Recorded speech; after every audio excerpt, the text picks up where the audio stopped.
सिर्फ एक ही जिंदगी है, तो सफरिंग में क्यों जी रहे हो?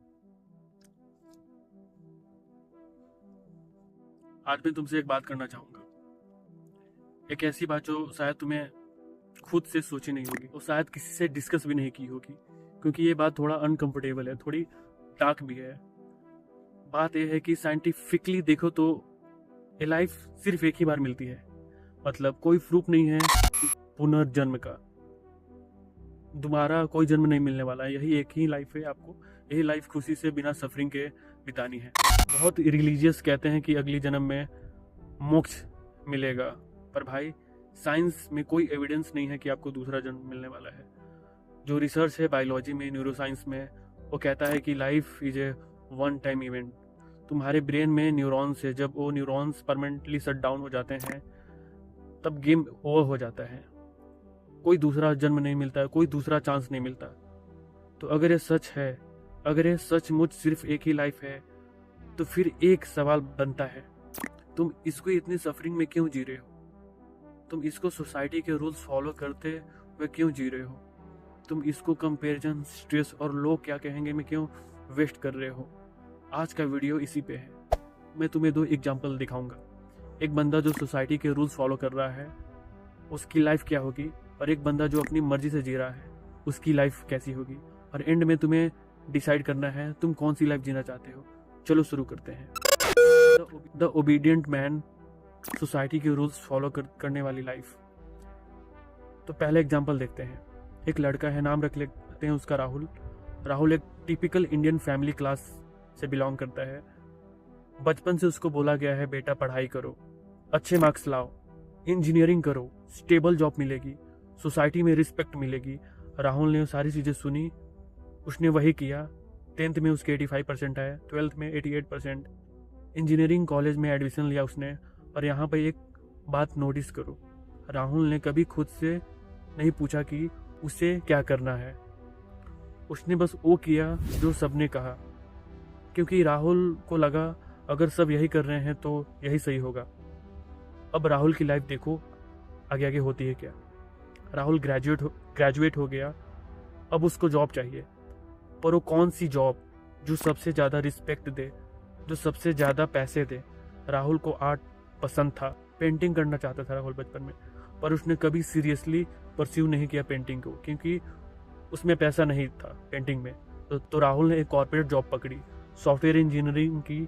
9 से 7 शिफ्ट था उसका, समटाइम 9 से 9। अच्छी सैलरी थी, 50,000 रुपये पर महीने। पर राहुल खुश नहीं था और रोज सुबह उठता था और सोचता था आज फिर ऑफिस जाना पड़ेगा। पर वो जाता था, क्योंकि जॉब तो करनी ही पड़ती है ना। एज 26-28, शादी का प्रेशर। अब राहुल 26 का हो गया है। रिलेटिव्स पूछने लगते हैं, बेटा शादी कब होगी? राहुल सोचता है, अभी तो मुझे सेटल होना है, अभी तो मैं खुद को एक्सप्लोर करना चाहता हूँ। पर प्रेशर इतना बढ़ गया है कि राहुल हाँ कर देता है। अरेंज मैरिज, लड़की अच्छी है पर राहुल उसे प्यार नहीं करता, वो बस सही ऑप्शन था। शादी में 15 लाख खर्च हो गए, लोन लेना पड़ा राहुल को। और कोई बात नहीं, शादी तो बड़ी धूमधाम से होनी चाहिए, और लोग क्या कहेंगे इस बारे में भी सोचने हैं राहुल को। तो उसने शादी के लिए EMI ले ली। अब एज 29-35, EMI और बच्चे। राहुल मैरिड है, उसकी वाइफ प्रेग्नेंट है। रिलेटिव्स कहते हैं, बेटा अब घर ले लो, रेंट में थोड़ी ना रहोगे। राहुल सोचता है, अभी तो मैं कंफर्टेबल हूँ रेंट देने के लिए, 15,000 लगते हैं राहुल का रेंट। अच्छा फ्लैट है, पर प्रेशर है घर लेने का, तो राहुल घर ले लेता है 50 लाख का। 20 साल की EMI देना है उसको, हर महीने 35,000, प्लस लिविंग एक्सपेंस, प्लस बच्चे की फीस। अब राहुल की सैलरी 50,000 थी, पर एक्सपेंसेस 60,000 हो गए, मतलब एक्स्ट्रा काम करना पड़ेगा। राहुल फ्रीलांसिंग शुरू करता है, वीकेंड्स में भी काम करना शुरू करता है। उसकी वाइफ कंप्लेन करती है क्या कि तुम घर पे टाइम नहीं देते। राहुल फ्रस्ट्रेट हो जाता है और कहता है, मैं सब तुम्हारे लिए ही तो कर रहा हूँ, क्योंकि जायज़ भी है। एज 36-45, रेट रेस में फंस गया राहुल। अब राहुल की लाइफ क्या है देखिए, सुबह 7 बजे उठता है, रात को 9 बजे ऑफिस से आता है। ये सब करना है क्योंकि बहुत सारे EMI देना पड़ता है, तो आप छोड़ के भाग नहीं सकते। थोड़ा बच्चे के साथ टाइम स्पेंड करता है 9 बजे आके, और फिर सो जाता है। वीकेंड में भी काम करना पड़ता है। हेल्थ खराब होती जा रही है। जिम नहीं जाता राहुल क्योंकि उसके पास टाइम नहीं है। हेल्थी खाना नहीं खाता। वो बोलता है अरे ऑफिस में जो मिल जाता है वही खा लेते हैं। राहुल का वेट बढ़ गया है, कोलेस्ट्रॉल बढ़ गया है, ब्लड प्रेशर भी बढ़ गया है, पर उसके पास टाइम ही नहीं है अपने हेल्थ पे फोकस करने के लिए, क्योंकि पैसे कमाने हैं, बच्चे की पढ़ाई इंपॉर्टेंट है, ईएमआई भरनी है, सिस्टर की शादी भी अभी करनी है। अब राहुल 40 साल का है। वो सोचता है मेरी लाइफ में क्या क्या हुआ, मैं कहाँ से कहाँ आ गया। वो जवान था, 22 साल की उम्र थी उसकी, फुल एनर्जी थी, ड्रीम्स थे उसके, पर अब वो एक tired, exhausted, frustrated middle class man वाली लाइफ जी रहा है। अब एज 46 से 60 साल के बीच राहुल क्या करते हैं देखिए, रिग्रेट और बुढ़ापा। अब राहुल के बच्चे बड़े हो गए हैं, उसकी कॉलेज की फीस भरनी है, फिर उनकी शादी करनी है। राहुल सोचता है कब तक मैं दूसरों के लिए जीऊँगा, पर अब लेट हो गया है। उसकी हेल्थ ऑलरेडी ख़राब है क्योंकि वो जिम नहीं करता, एक्सरसाइज नहीं करता, डायबिटीज़ है क्योंकि गंदा खाना खाता है, हार्ट प्रॉब्लम है। वो सोचता है काश मैं अपने लिए जीता, काश मैं अपनी हॉबी परस्यू करता, काश मैं ट्रैवल करता, पर अब एनर्जी नहीं है, मोटिवेशन नहीं है, और बस घर पे बैठा है, टीवी देखता है और एक दिन चुपचाप मर जाता है। ये है द ओबीडियंट इंडियन मैन की लाइफ। उसने सोसाइटी के हर रूल्स फॉलो किए, उसने अपने पेरेंट्स को खुश किया, अपने रिलेटिव्स को खुश किया, अपने बच्चों को खुश किया, पर उसने कभी खुद को खुश नहीं किया। और जब वो मर जाता है किसी को फ़र्क नहीं पड़ता। उसके बच्चे बोलते हैं पापा थोड़े स्ट्रिक्ट थे, कभी टाइम नहीं देते थे। उसके रिलेटिव्स बोलते हैं अच्छा आदमी था पर थोड़ा बोरिंग था। तो ये है एक ऑप्शन, सोसाइटी का रास्ता, ओबीडियंट बनने का रास्ता। अब दूसरा ऑप्शन देखते हैं, सेगमेंट 2, द फ्री मैन, अपनी मर्जी से जीने वाली लाइफ। अब दूसरा एग्जाम्पल सुनिए। एक और लड़का है, नाम रख लेते हैं अर्जुन। अर्जुन भी मिडिल क्लास फैमिली से है, पर अर्जुन ने अर्ली एज में ही डिसाइड कर लिया है कि मैं अपनी मर्जी से जीऊँगा चाहे कुछ भी हो जाए। एज 22-25, अपना रास्ता खुद बनाना। अर्जुन ने भी इंजीनियरिंग की, पर उसको पता है मुझे कॉर्पोरेट जॉब नहीं करनी। अर्जुन को ट्रैवल पसंद था, फोटोग्राफी पसंद थी, राइटिंग पसंद थी, तो उसने क्या किया, उसने एक फ्रीलांसिंग करियर शुरू की, कंटेंट राइटिंग की, वीडियो एडिटिंग की, फोटोग्राफी की। शुरुआत में स्ट्रगल था, पैसे कम थे, 15-20 हज़ार मंथली कमाता था, पर अर्जुन खुश था क्योंकि वो अपनी मर्जी का काम कर रहा था, सोसाइटी का मर्जी का नहीं, रिलेटिव्स का मर्जी का नहीं। उसके रिलेटिव्स पूछते थे बेटा स्टेबल जॉब कब करोगे। अर्जुन स्माइल करता था और कहता था मैं अपनी स्टेबिलिटी खुद बना रहा हूँ। अर्जुन को फर्क नहीं पड़ता था लोगों से और लोगों की बातों से।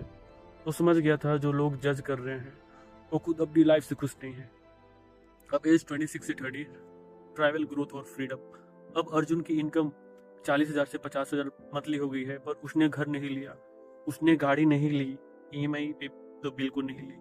उसने वो पैसे कहाँ खर्च किए, ट्रैवल पे। अर्जुन इंडिया घूम रहा था, हिमाचल, राजस्थान, केरला, नॉर्थ ईस्ट, वो वीडियो बना रहा था, फोटो क्लिक कर रहा था, और वो सब वैसी चीजें कर रहा था जो उसको पसंद थी। ब्लॉग लिख रहा था, ब्लॉग्स बना रहा था, और ये सब उसकी इनकम का सोर्स भी बन गया था। उसका यूट्यूब चैनल ग्रो करने लगा, उसकी फोटोग्राफी फ्रीलांसिंग में डिमांड बढ़ने लगी। पर सबसे इम्पोर्टेंट बात, अर्जुन मेंटली फ्री था। उसको कोई टेंशन नहीं थी शादी कब करनी है, उसको कोई टेंशन नहीं था कि घर कब लेना है, उसको कोई टेंशन नहीं थी कि लोग क्या कहेंगे। वो प्रेजेंट मोमेंट में जी रहा था। उसको किसी नशे का सहारा नहीं लेना पड़ रहा था प्रेजेंट मोमेंट में जीने के लिए, जैसे आप लेते हो। एज 31-40, हेल्थ, वेल्थ और इनर पीस। अब अर्जुन 35 साल का हो गया है, पर वो दिखता 28 का है क्योंकि उसने अपनी हेल्थ पे फोकस किया है। हर दिन जिम जाता है, हेल्दी खाना खाता है, प्रॉपर स्लीप लेता है, उसकी एनर्जी लेवल हाई है, उसकी मेंटल क्लैरिटी शार्प है।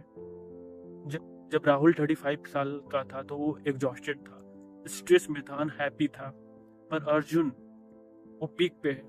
अब अर्जुन का एज 40 से 50 साल, फाइनेंशियली स्टेबिलिटी और चॉइसेस।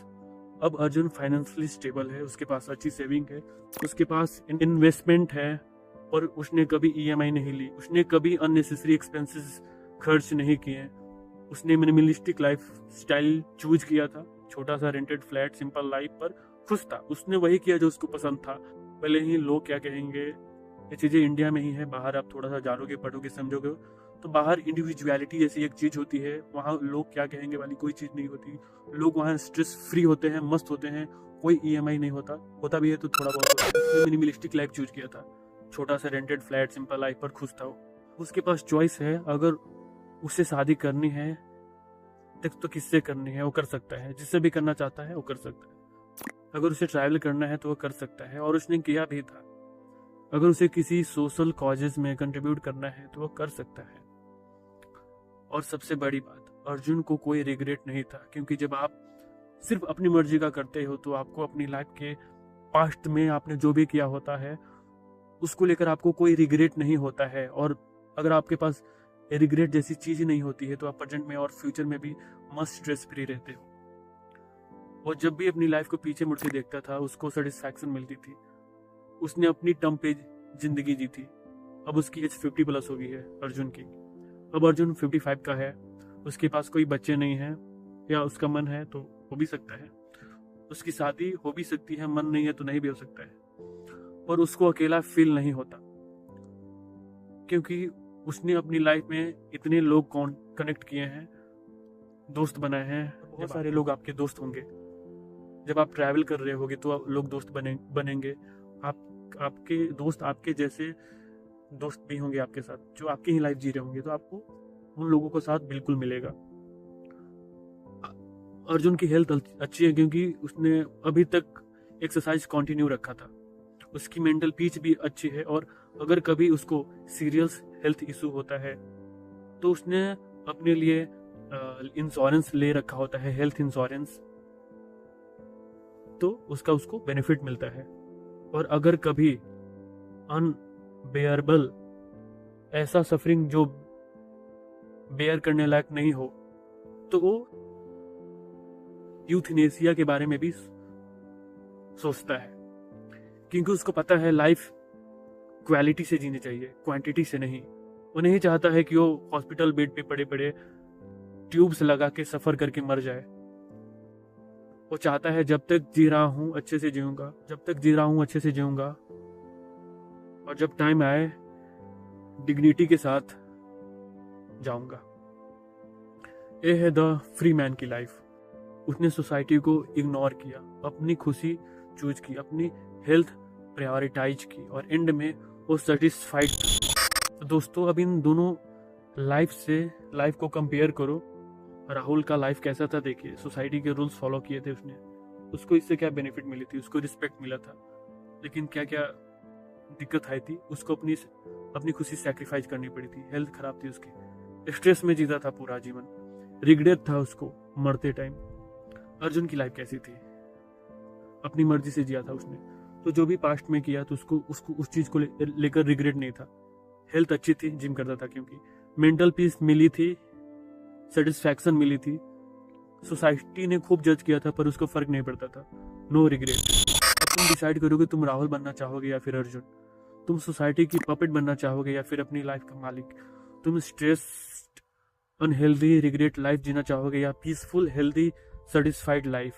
और यहाँ एक इम्पॉर्टेंट बात समझनी है, साइंटिफिकली ये लाइफ सिर्फ एक ही बार मिली है। अब पढ़ लीजिएगा थोड़ा। हम जिंदा इसलिए हैं क्योंकि हमारा दिमाग में, माइंड में, ब्रेन में लगभग 1 मिलियन न्यूरॉन्स एक दूसरे से एनर्जी और ऑक्सीजन के कारण कनेक्टेड है, सिग्नल भेजते हैं एक दूसरे को, इसलिए कॉन्शियस हैं आप। आत्मा फात्मा जैसी कोई चीज नहीं होती, आपको लग रहा होगा आत्मा, पढ़ लीजिएगा थोड़ा सा, ये मानिए आप आत्मा के बारे में मानना हो तो। जो टाइम तुम वेस्ट कर रहे हो वो कभी वापस नहीं आएगा, समझ लीजिएगा। जो अपॉर्चुनिटी तुम मिस कर रहे हो कि लोग क्या कहेंगे इन सब चीज़ों में, वो फिर नहीं लेगा वो अपॉर्चुनिटी। जब आप मर जाओगे तो वही लोग कुछ नहीं करेंगे आपके लिए। जो ड्रीम्स तुम सप्रेस कर रहे हो प्रैक्टिकल बनों की वजह से, वो कभी पूरे नहीं होंगे।